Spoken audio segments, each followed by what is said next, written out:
kakapasok lang. Sheriff, sinapak ni VP Sara nagbitiw. Mabigat na salita versus Team Louis Straw. Ayan, syempre itong balitang ating matutunghayan ngayon ay nagmula kay Malacanang Watch 2024 at ito po ang inyong lingkod na si BT na magbibigay ng reaksyon at komento dito sa video na ating matutunghayan ngayon. At huwag na natin pagtagalin at sabay-sabay na nating panoorin ang laman ng video na hatid sa atin ni Malacanang Watch 2024 at bibigyan natin ng reaksyon ang balitang ito.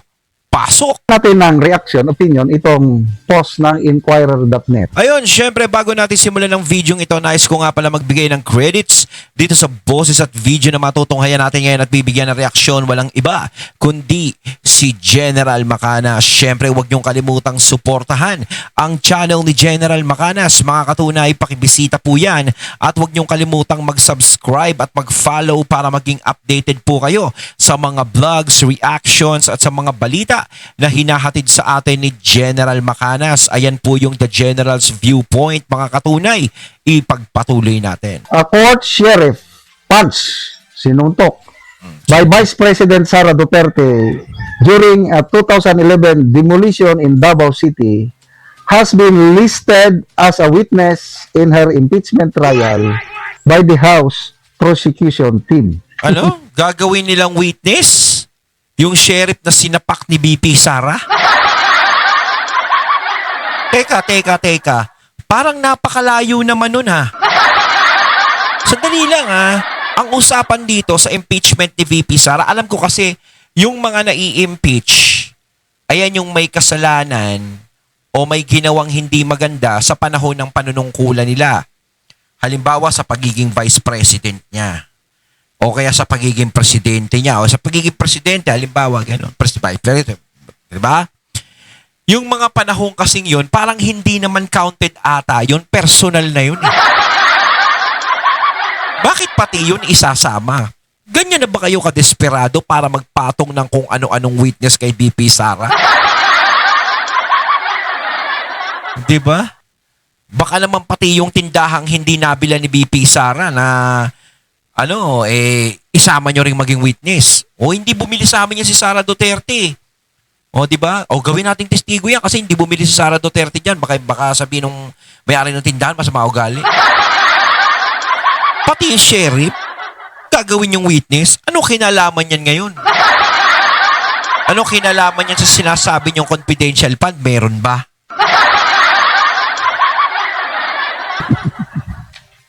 Ano naman nangyari sa ating prosecution team? Ang ini-impeach nila is a vice president. Yes. Dapat yung ginawa niyang kasalanan as vice president, dapat yun ang pagtunan ng pansin. At ang mga testigo na nakagawa ng kamalian ang vice president while siya ay vice president, dapat ang bakit pati 2011 i-represent nila? Oh, yun yung sinasabi ko. Tama yung sinasabi ni General Macanas. 'Di ba? Kasi i-impeach siya eh. 'Di ba? Gusto nilang i-impeach si BP Sara as Vice President. I-impeach nila 'yan. So, ibig sabihin yan, dapat yung mga kaso na yon is sa pagiging Vice President niya. Hindi nun yung panahong pagkatagal-tagal ng panahong pa ni Kopong-Kopong. Uulitin ko, ano ang koneksyon ng sheriff na yon kay BP Sara nung naging vice president siya? 'Di ba? Ano naging koneksyon? Oh, wag niyong sabihin na biglang magsasalita yung sheriff na yan ang sasabihin. Ako po yung nagdala ng confidential fund kay Sara Duterte, inabot ko po sa kanya. Ano, baka mamaya ganon. Jesus Mariosep. Kasi sa totoo lang, no, kaya nila kinukuha yung sheriff na yan is para ipakita nila sa taong bayan, ipakita nila sa lahat na masama ang ugali ni VP Sara. Yun ang gusto nilang mangyari. Pero sa totoo lang, alam nyo ba ang dahilan kung bakit sinapak niya yung sheriff? Kami nga, alam namin eh. Ay, nako. Tingnan nyo ang reaction ng taong bayan. Haha. 5,400 ang nag-react. Hahalay. 4,000 ang tumatawa. 1,200 lang ang ang nag-like. Percentage-wise, nasa 80% sa taong bayan pinagtatawanan itong prosecution. To me, it Talaga is naman irrelevant. Kasi ang kanila is yung grave threat. Yun ang isa sa articles of impeachment. Yung pinagbantaan niya ng buhay ang Pangulo, ang First Lady at saka Ayun. si Martin Romualdez. Yung sabi Ayun, ko, ayun, maaaring pasok yun. Kasi Vice President si Sara Duterte nun eh. kung ako ay madididball din kayo. Yan. So, magandang paliwanag yan ni Congressman Attorney Rupert Rodriguez. Ano to? Threat with a condition and a conditional threat. Ayun, kasi parang ang ibig, ako naintindihan ko yung sinabi ni VP Sara noong mga panahon na yon, na kapag may nangyari sa kanya is may mangyayari sa kanila. Yun yung parang pinaparating niya na kapag may nangyari kay Sara Duterte, hindi niya sinasabing may mangyayari sa kanila pero walang mangyayari sa kanya.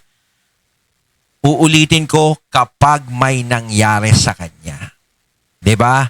Kasi nga parang sinasabi doon na parang wala kayong ibang dapat na paghinalaan. Wala kayong ibang dapat na isipin kung sakaling si BP Sara ay madidisgrasya. 'Di ba? Kasi alam naman ni BP Sara kung sino talaga ang mga tao na gusto siyang pabagsakin. Ang mga tao na gustong mawala ang mga Duterte sa landas nila. 'Di ba? O ipagpalagay, bakit mga congressman gusto ring mawala ang sa landas si Sara Duterte? Eh hindi naman din kikilos yung mga yan kung wala namang sinasandalang pader yan o walang nag-uutos na pader dyan.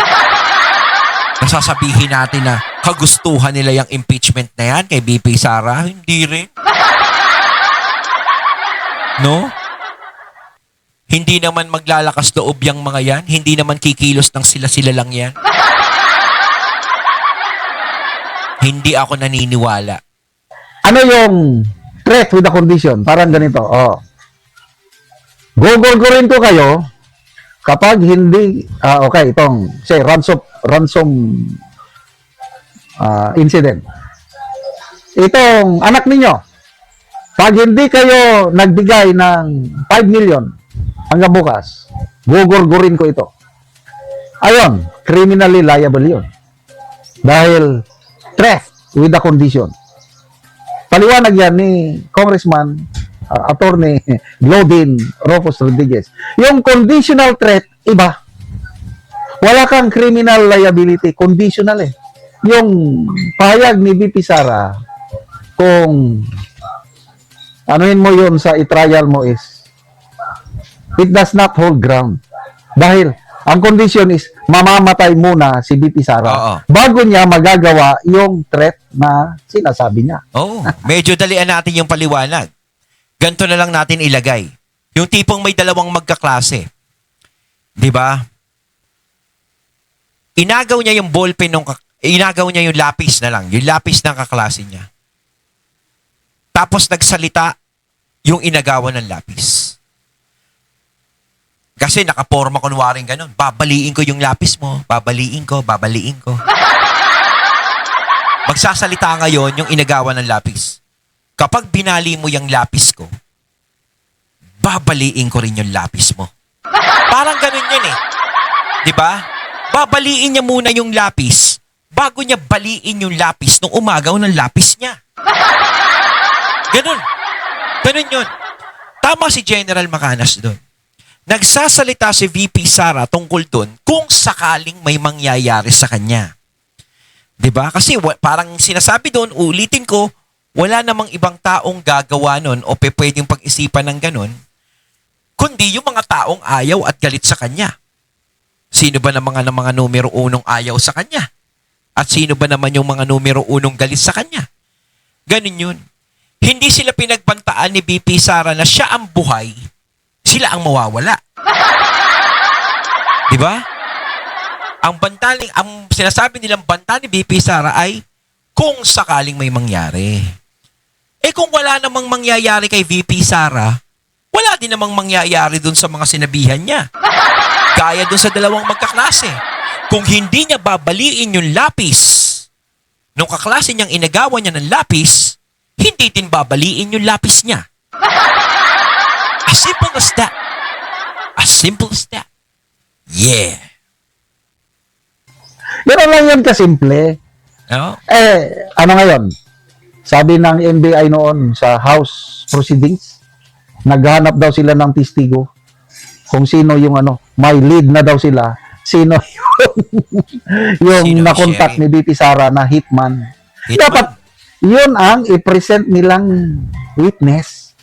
Tatayo, I am Juan de la Cruz. Ako yung kinausap ni BP Baka na Sara. naman kung sino yung kung sinong hitman na naman yung kunin nila. Kung saan na naman pulutin yan sa tabi-tabi. Na gugurgur sa tatlong kalaban niya once na may mangyari. Dapat yun ang witness. Ang i-present nila yung sheriff. Nako, I think Abe ang apelyido. I tell you, Parang ang layo talaga nun. lalong sisikat yan si BP Sara kung ibalik nila. Kasi ako, una akong nabighani, una akong bumilib, humanga kay Mayor Inday Sara nung nakita ko yung video na sinasapak niya, 4 na beses niyang sinapak yung sheriff. Pak, pak, pak, pak! Galit na galit. Sabi ko, wow. Tingnan niya yung gupit ngayon ni BP Sara. Di ba? Gupit lalaki. Gupit lalaki. Ganyan din ang gupit niya nung sinapak niya yung sheriff. Parang may sasapakin ngayon si BP Sara pag ganun, nagpagupit ng ganun. At saka yung mga panahon na yon, kaya niya sinapak yung sheriff, meron siyang pinaglalaban, meron siyang mga pinagtatanggol, at saka balita ko, yung sheriff medyo nag-aangas-angas. Diba? Ganyang gupit, ibig sabihin yan, war mode. Oo. Attack mode si BP Nag-iba Sara. parang nag-iba nga yung gupit ni VP Sara. Talagang kung ano yung mga gupit niya dati na talagang palaban siya, ngayon, gano'n na naman yung gupit niya. Ibig sabihin, talagang laban to. No? Kasi yung ano niya, yung angel mode niya, parang pinahinga niya muna eh. 'Di ba? Yung ayos na looks, 'di ba? Parang kagalang-galang, no? Talagang balik na naman talaga sa sigabo, parang gano'n. Nag-plug pa eh, no? Para humanda kayo. Maraming bumilib kay BP Sara. Nakita nila yung leadership ni BP Sara, yung tapang niya, yung malasakit niya. Kasi very simple yung request niya. Huwag mo nang i-demolish kausapin ko sila ng maayos para hindi tayo magkagulo. Nabili si BP Sara dahil inuna niya, pinuntahan yung may baha. Inayos niya muna yung mga constituents niya na nabiktima ng baha. Pagdating niya doon, wala na, nagsimula na ang demolition. Kaya yun, galit. Pinanap ang sheriff, pagharap ng sheriff, bira. Yan! Yan! Kumbaga parang hindi siya hinintay, no? Kinausap niya pa. Mamaya na yan. Pero hindi siya pinakinggan, hindi siya sinunod. Ay, di ba? Parang kawalan ng respeto kay BP Sara yun. Diyan ako bumilib kay BP Sara. Kaya kung Dito naman, gaya nga na sinabi ko, kaya niya nasa pak yung sheriff kasi meron siyang pinaglalaban. na kayo. Hindi naman niya sinapak yun para pagtripan lang. Baka iniisip ng mga nasa kamera, yung mga galit kay BP Sara na nagsasampa sa kanya ng impeachment, baka iniisip nila, pinagtripan lang yun ni BP Sara. Sabihin mo, pinagtripan ka lang. Naninigarilyo ka sa isang tabi, bigla kang pinagsasapak ni Sara Duterte. Baka biglang gano'n ang maging usapan dyan. Pag nagpresidente yan, yung mga maletagang, kaya takot na takot itong mga members ng maletagang, itong mga DDX, diehard Duterte haters, takot na takot sila na magpresidente si BP Sara. Kaya nagtutulungan sila ngayon. Yan, tatlong grupo na yan.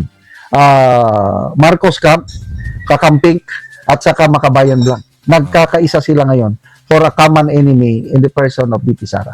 Kaya gusto nilang... Antakin mo talagang parang independent ang dating ni BP Sara kasi sila nagkakampihan lahat ng kalaban niya eh. Yung mga magkakalaban dati, nagkampihan para labanan si BP Sara, di ba?